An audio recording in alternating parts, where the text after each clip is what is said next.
I'm Jodee, and I became involved in Fast Day in 99 so it's been a while.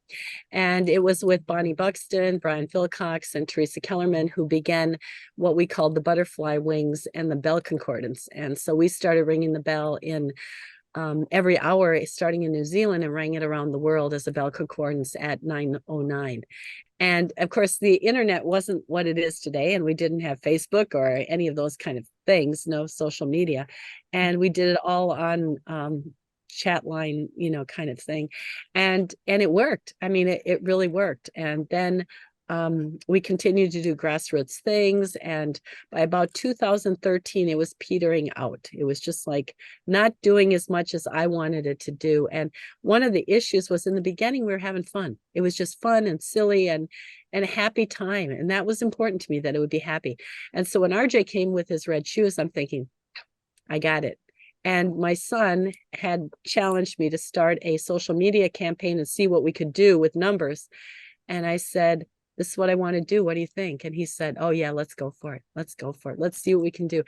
And that's where we got the little engine that could behind RJ, because my job was to make it happen, and RJ was the front of the whole train. And what about for you, RJ? Where did Red Shoes Rock come from? Oh, well, how did I get into fetal alcohol spectrum disorder in the first place? I was diagnosed at the age of 47. And up until that point, I had no idea what it was even. So when I did get the diagnosis, I went on a really long learning curve to try and learn as much as I can. And the internet was growing at that time. And one of the first things I noticed was that there was a whole lot of negative stuff about FASD, but not a lot of positive. So it could be that I'm kind of ornery or something, but I had to step in and say no, because what I knew was going on inside of me was not what was being described. So long story short, there was this conference that came up, and I was invited to come and take a look, not necessarily partake, but just be there. And the first afternoon I arrived, I was having this horrible argument with the front desk. And who came to my aid? But Jodee Kulp. Now, she was a giant in the industry at that time. And she saw this guy freaking out, and she came over and she talked to me, and we started talking. And she asked me about my red shoes, because I do dress like this. And of course, I wear the red shoes. And I explained to her that I can't fit in with the crowd, because that's not me. I'm never a follower. I may go along, but I kind of go on my own path alongside people, but I'm not a big team player. And I wanted a way to express that I was different and proud of it. So she talked to me, we discussed that, and that was, as far as I know, the whole beginning of Red Shoes, was standing in front of a desk where I was really angry at the person behind the desk, and it just sort of came out, and we had this great first conversation. Actually, I remember it well. Is that how you remember it, Jodee? Well, I don't remember the angry guy, because I don't remember that, because it's just FSD to me, and it's like, go in and, now we wear the red shoes, right? I wear the red shoes. RJ wears the red shoes. As an advocate, I will. And by the way, after, as I've gotten to know the adults, I know my mom and dad drank while pregnant. So, I joined the team on both sides, right? But anyway, the red shoes are there because if I'm in a courtroom, or if I'm in a place where there's an angry guy at the thing and he's got red shoes on, I'm going to go to bat for him, right? I'm going to. And it's kind of become that symbol around the world where, parents and children and families will wear it to a family reunion, just to say, hey, look, we've got your back here. It doesn't matter what everybody does to you. We're coming to bat for you. You're on our side. We're on your side. Or if you're in a court case, I've worn red shoes to the courtroom, and I've been asked why. And I say, well, this is why. I have to keep remembering in the medical field. I have to keep remembering I am responsible to keep honor for this person.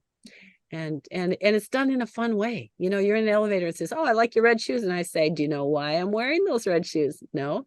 Or I'll say, "I really like your red shoes. Where'd you get them?" And then, "Do you know what they represent?" And they say, "No." And I say, "Well, I'm co-founder and I run the Red Shoes Rock program for International Red Shoes Rock Awareness." And then they're curious. So it does start the conversation. It's definitely a conversation starter. And I love that it gives this, positive and open way of having those conversations and just sparking the first conversations with people who may not have awareness as well. Did you both expect it to take off internationally the way that it has? Maybe if I could start with you, RJ. No. For me, it was a purely personal fashion statement. And I'm a concrete thinker, so I couldn't think ahead that maybe other people would want to do it too, which to me is kind of really strange. Again, I'm usually the loner out by myself doing something that's considered odd. So if everybody's doing it, that's kind of hard for my brain to figure out. So if we go to where Jodee has grown it now, it has gone worldwide, and I am totally stunned every time I see the things that are happening because, like I said, it was just a fashion statement. Well, it was my fashion statement. It is a very good fashion statement too, I have to say. Last month with all of us wearing red shoes, I've been like, they just spark joy, don't they? Like it's a lovely thing to do for yourself. And then it's also great that we can kind of use it for this awareness raising. Jodee, the goal, I guess, for you was to make it international. Was it a slow burn, or did you find that people understood it and took it on really quickly? So I'm connected to the international community, and my goal was originally to get some momentum up for Fast Day because it was dwindling. And so the first year we did 30 days. We did a 30-day run up, and the next year we did a 60-day run up, and then we did a 90 days, and now we do 99 days. 99 days to 99. So that it just evolved. It just evolved. And I think in 2017, before Facebook changed, we had like I don't know, it was like 2 million views. I mean, it was like crazy. And then you have to buy them. Well, we don't buy anything. I mean, this is all grassroots in my upstairs house, and RJ's grassroots, and all the people out there doing it are all grassroots. And that's what it's about. It's about people that are boots on the ground, red boots on the ground, doing something, having fun, making it happen. Yeah. Do you think there has been, or I guess, what impact do you feel the campaign and just public awareness raising campaigns like FASD Awareness Month in general have had on the community? I think the awareness that is brought is that it's not a negative thing, that we can have fun with it. And I think it's allowed a little bit of a segue away from the stigma, which is, and the other thing is it's by us for us. It's not top down. It's like, yeah, we're doing this, we're doing this. And it's, and I really believe until the people have the voice, we're not going to get the right tools to work with this population. We just aren't, because we're all knit together differently, and those that were knit together in the womb with prenatal alcohol are knit quite differently, and you never know what's going to untangle for you, or tangle, and I think that's what the Red Shoes does. This allows camaraderie. It involves fun. It involves union. It puts a little bit of representation there that's nice, and it gets people to represent, and that's good too. Ajay, what about for you? Obviously being diagnosed a bit later in life, what has it meant to be part of this community? Well, being part of this community has changed my life. Now, every year as we go up towards September 9th and September in general, I try to get people to make a big noise. The reason being is FASD is largely not understood, and even worse, not even heard of for a lot of people. So just getting the word out that, and like Jodee was saying, it's not top down. I talk to a lot of people with FASD, and if the line of thought becomes, if I can speak up and speak out, they can. Because if you feel all alone, you're not going to necessarily want to stand out. But once you've got other allies with you, people who are, willing to take those steps. And what we see now is so many young people who are using the internet, TikTok, Instagram, and everything, and they're telling their stories. And they're giving their version of what having fetal alcohol spectrum is like for them, because it's wildly different for each and every one of us.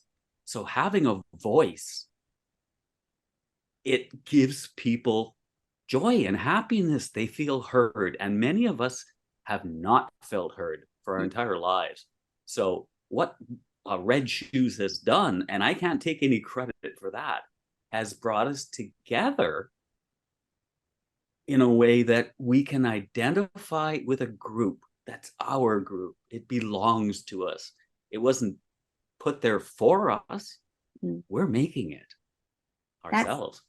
That's so true. And, the experience of FASD, when you add that social stigma, is such an isolating one. So it's amazing that this community has, been created. And you both have been a big inspiration for us at FAIR with kind of building this bigger Australian campaign this year. And I think Joe shared with you some of the things that we've been doing. So, we partnered with an Australian shoe brand, Tubes, and have been sharing those shoes very widely, and they're all over social media now. And, we've managed to light up more than 50 buildings and institutions and landmarks, and, lots of media and social media across the month. What has it felt like to see a campaign kind of inspired by your work on the other side of the world? So what it's felt like to see our work inspired on the other side of the world is, and it's been more than one place, I got a email from Netherlands saying, we want to put the red shoes in red wooden shoes. Well, why not? Right. And then Australia writes and says, we want tubes. And it's like, why not? And it's like, and the Northern Europeans are saying they want, I don't know, they're kind of like elephant shoes. They're really cute. But it's like, it's not about, it's about the red shoe, right? It's not about that we have to wear Converse or that we have to wear tennis shoes. Even if you're wearing red toenails, it's okay, right? We're not in it. Or red socks. I mean, how many dogs are wearing red socks on that day? So I think seeing the broadening of the shoes to be appropriate for the area is just a real blessing. It's like, wow, that's like so cool. So cool. Yeah. Ajay, did you have any reflections on that? FASD, fetal alcohol spectrum disorder, is complicated.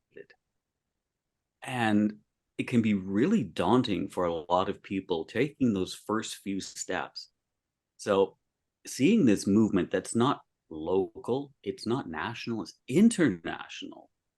Like I was saying, it gives people a feeling of belonging to something bigger, something that, they are a part of and is a part of them.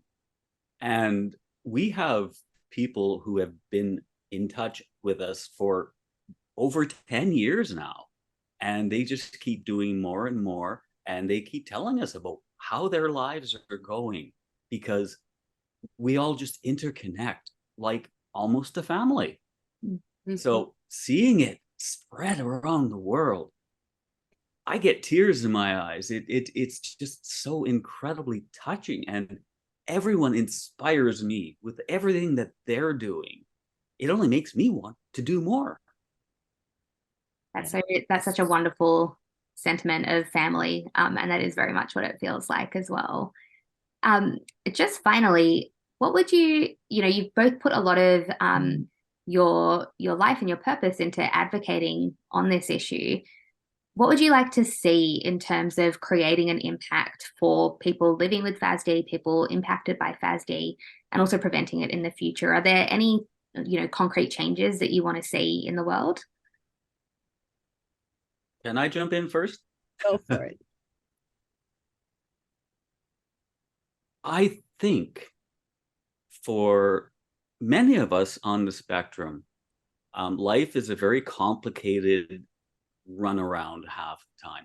And one of the key things I think many of us could use is a case manager, someone to be there to worry about the official stuff so we can get that stressor taken away.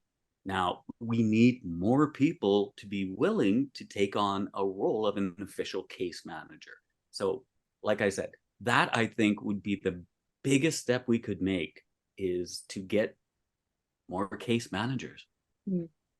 Yeah, that kind of long-term and sustained support to ease out some of the logistical difficulties so that you can really focus on living your life. Yes, from an institutional level, that's what I would like to see. Yeah. To build a foundation. Because, again, nothing about us without us. We can help the professionals to understand, because much like dark matter in the universe, they can't see it. They can't see what happens in here, but I can describe it. I can tell them. They can begin to understand a thought process that is not, that is different than theirs. Sorry. No, absolutely. What about you, Jodee? Is there one or two things that you particularly want to see? So I think for next year and for the future years, I'd like to light up the whole world. We're still going to go with the care theme, I believe, next year, but lighting up the world. See how many buildings we can get lit up. See how many landmarks we can get lit. It was just so impressive. Ireland did it. Brisbane, you guys did so many, but it was so impressive when you really saw it. And I think the other thing was this: when you hear from the parents of the little child that they took down to the bridge wearing their red shoes, watching the light come on that bridge and feeling like they lit that bridge up for me. That's my bridge. I mean, there's nothing that these kids with FASD have. It tends to be all, pulverizing them, right? Well, this is a piece that you can give them for their FASD. You can give them joy. What better is it than that? Just bring that joy on.